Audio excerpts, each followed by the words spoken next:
Answer read ചെയ്യില്ല.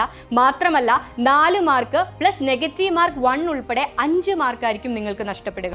ഒരു ഓപ്ഷൻസും correct അല്ലാത്തൊരു കേസ് വരികയാണ്, അല്ലെങ്കിൽ ഒരു ക്വസ്റ്റ്യനിൽ എറർ സംഭവിക്കുകയാണ്, NTA ഒരു ക്വസ്റ്റ്യൻ ഡ്രോപ്പ് ചെയ്യാൻ തീരുമാനിക്കുകയാണ്. മെഡിക്കൽ ഫീൽഡിലേക്ക് എൻട്രി ചെയ്യാനുള്ള ഒരു എക്സാം ആണല്ലോ നീറ്റ് എക്സാം. എക്സാം ഹാളിൽ നിങ്ങൾ ശ്രദ്ധിക്കേണ്ട നിരവധി കാര്യങ്ങളുണ്ട്. ഇതിൽ ഏറ്റവും പ്രധാനപ്പെട്ടതാണ് OMR ഷീറ്റ് ഫില്ല് ചെയ്യുക. ബബിളിങ്ങിൽ നിങ്ങൾ വരുത്തുന്ന ഒരു ചെറിയ മിസ്റ്റേക്ക് നീറ്റ് റാങ്ക് ലിസ്റ്റിൽ നിങ്ങൾ പിന്തള്ളപ്പെടാൻ കാരണമാകും.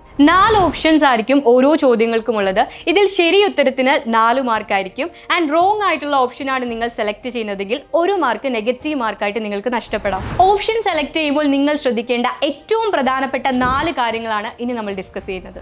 ആദ്യം ശ്രദ്ധിക്കേണ്ടത്, ഒരു ചോദ്യത്തിന് ഒന്നിലധികം ഓപ്ഷൻസ് കറക്റ്റ് ആൻസറായി വരികയാണ്. ഫോർ എക്സാമ്പിൾ, ഓപ്ഷൻ എയും കറക്റ്റ് ആണ്, ഓപ്ഷൻ ബിയും കറക്റ്റ് ആണ്. തീർച്ചയായും നിങ്ങൾ ഇതിൽ ഒന്ന് മാത്രം ചൂസ് ചെയ്യുക. ഒന്നുകിൽ ഓപ്ഷൻ എ ബബിൾ ചെയ്യുക, അല്ലെങ്കിൽ ഓപ്ഷൻ ബി ബബിൾ ചെയ്യുക. രണ്ടും ബബിൾ ചെയ്താൽ ഒരിക്കലും ആ ആൻസർ റീഡ് ചെയ്യില്ല. മാത്രമല്ല 4 മാർക്ക് പ്ലസ് നെഗറ്റീവ് മാർക്ക് 1 ഉൾപ്പെടെ 5 മാർക്കായിരിക്കും നിങ്ങൾക്ക് നഷ്ടപ്പെടുക. ഇനി സെക്കൻഡ് കേസ് ആണ്. ഇപ്പോൾ 4 ഓപ്ഷൻസും കറക്റ്റ് ആണെന്ന് കരുതുക. ആ ക്വസ്റ്റ്യൻ മിസ്റ്റേക്ക് ആണെന്ന് കരുതി ഒരിക്കലും നിങ്ങൾ അത് സ്കിപ്പ് ചെയ്യരുത്. പല ആളുകളും അത് സ്കിപ്പ് ചെയ്യാനായിരിക്കും ശ്രമിക്കുക. എന്നാൽ അതിലേതെങ്കിലും ഒരു ആൻസർ ബബിൾ ചെയ്യുക. അത് അറ്റൻഡ് ചെയ്യുന്ന വിദ്യാർത്ഥികൾക്ക് മാത്രമാണ് NTA അതിൻ്റെ സ്കോർ നൽകുക. ഒരു ഓപ്ഷൻസും കറക്റ്റ് അല്ലാത്തൊരു കേസ് വരികയാണ്, അല്ലെങ്കിൽ ഒരു ക്വസ്റ്റ്യനിൽ എറർ സംഭവിക്കുകയാണ്, NTA ഒരു ക്വസ്റ്റ്യൻ ഡ്രോപ്പ് ചെയ്യാൻ തീരുമാനിക്കുകയാണ്. ആ ക്വസ്റ്റ്യൻ നിങ്ങൾ അറ്റൻഡ് ചെയ്യണമെന്ന് യാതൊരു നിർബന്ധവുമില്ല, മാൻഡേറ്ററി അല്ല. അത് അറ്റൻഡ് ചെയ്താലും ഇല്ലെങ്കിലും നീറ്റ് എക്സാം അപ്പിയർ ചെയ്യുന്ന എല്ലാ കുട്ടികൾക്കും ആ സ്കോർ നൽകുന്നതാണ്.